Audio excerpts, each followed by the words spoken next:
今年仲衝出咗香港，我哋喺非洲起咗間學校。有啲人咧係為生活而去做生意，你咧係為咧 support 你嘅慈善事業咧而去做生意。今日我哋請到嘅嘉賓咧就係 Amanda。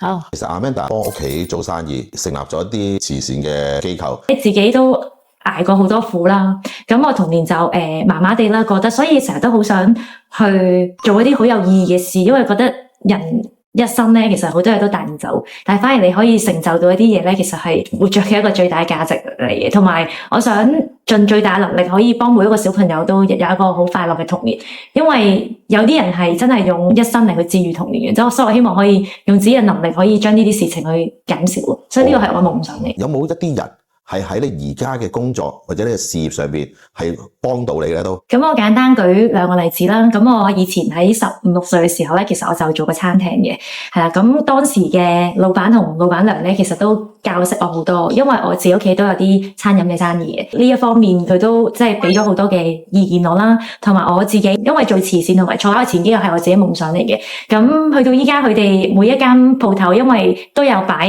我哋18同行嘅捐款箱咯，同埋甚至同我哋合作，即係一齊做慈善咁樣啦。同埋以前我喺工作地方啦，即係認識咗個朋友啦。因為我哋18同行咧，就主要係全額 support 一啲小朋友去學嘢嘅。咁佢就成為咗個導師啦。咁跟住佢就幫我哋義教啲小朋友咯。咁不如講一講頭先你講話18同行，其實就係 support 啲小朋友學嘢，係學啲咩咧？其實好多唔同嘅都有，主要係啲興趣咯，即係例如空手道啊、跆拳道、音樂，甚至依家 AI 都有嘅。同埋我哋教佢唔係淨係一兩堂起，我哋係一個好 long term 嘅 commitment 嚟嘅，10年啊咁樣去做到佢，即係去資助到佢成才咯。咁我哋都養咗個小朋友都好多年啦，佢都嚟緊入港隊。係咪而家每一區咧都有小朋友係俾你哋去支持緊係學嘢㗎？